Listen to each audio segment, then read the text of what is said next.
Hey guys, what's up? Adrian here. Um, I'm bringing you guys a new series that I've wanted to do for a little while. I've had it on the shelf for a few months. I've wanted to do it since I started my channel, and I figured why not try this now since Horror Nights is going to have its 30th anniversary. What better time than the present to talk about the past? So, this video series is going to be called The Hallow'd Past. Now, if you know about Horror Nights, you know that was the name of one of the houses. Back in HHN 20, we had the Hallow'd Past. It was basically the anniversary house. Before we move forward, let me ask you guys one question. Are you dying for a good Halloween party? Now, if we're going to talk about Halloween Horror Nights history, the first thing we need to do is talk about the fact that it wasn't called Halloween Horror Nights in 1991. Now, it was called Fright Nights. This event came to fruition, right, because Jay Steen, the president of Universal at the time, asked Julie Zimmerman, who helped create the Orlando park. So if you guys ever see Julie, be like, hey, Julie, thank you so much. He wanted her to create a Halloween event similar to Mickey's Very Merry Christmas event. Now, it took Julie a few weeks to map out the event on a budget because, you know, it was just the first year. They're just testing to see how the audience feels about it. Basically, they were not able to get big IPs because, of course, they're on a budget.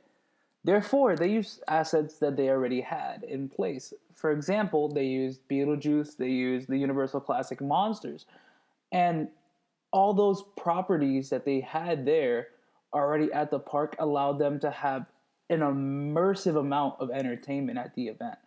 There were roughly about 20 forms of live entertainment at the event throughout the entire weekend. Which, for example, we had two shows featuring the Juice Man himself, Beetlejuice. I'm not going to say it one more time. I've said it twice already. If I say it again, I don't want the guy showing up on my video. I'm just saying. But we had, obviously, his two shows. And then we had this show called Chainsaw Massacre, which, wouldn't you know, would be the birth of the Chainsaw Drill Team.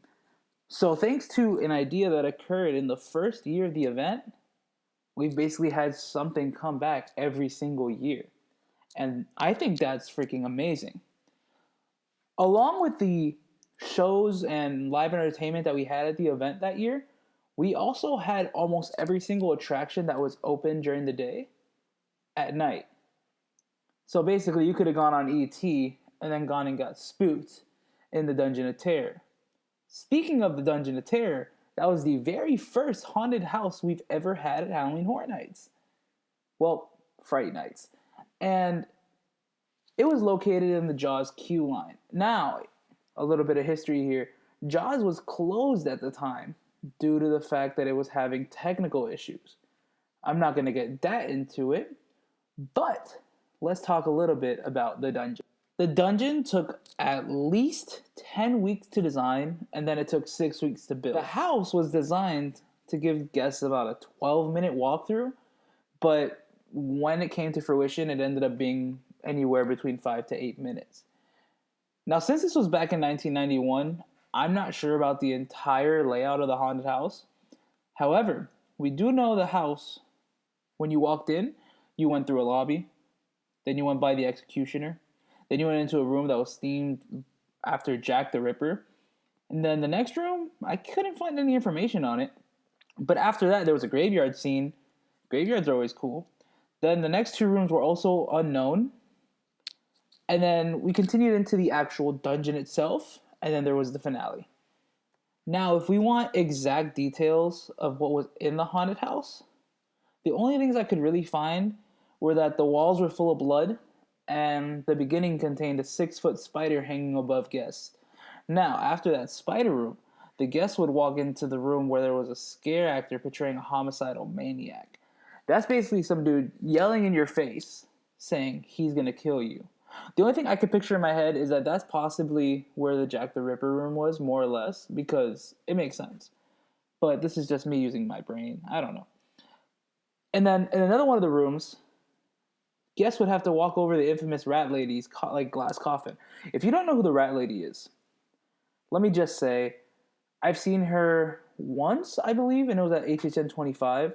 It's basically a glass coffin, completely glass, with rats crawling all over her. It's eerie, but it's also really cool to see. I'm not sure, but I would love to see her come back for this anniversary year coming up. Also, doors would just randomly shut in guests' face as they're walking through. Now, I think it's a huge safety hazard, but this was 1991, guys. So let's be real. I also found that at one point there's a room with a man being hung behind a chain link fence.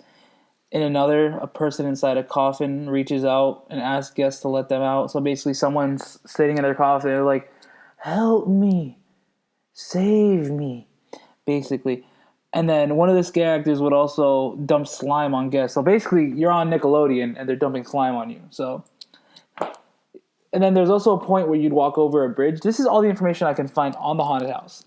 I also found out that in the finale, it featured strobe lights and scare actors in the walls reaching out towards guests.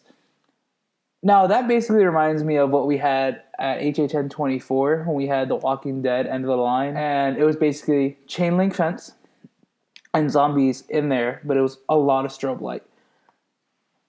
It was just cool, I guess.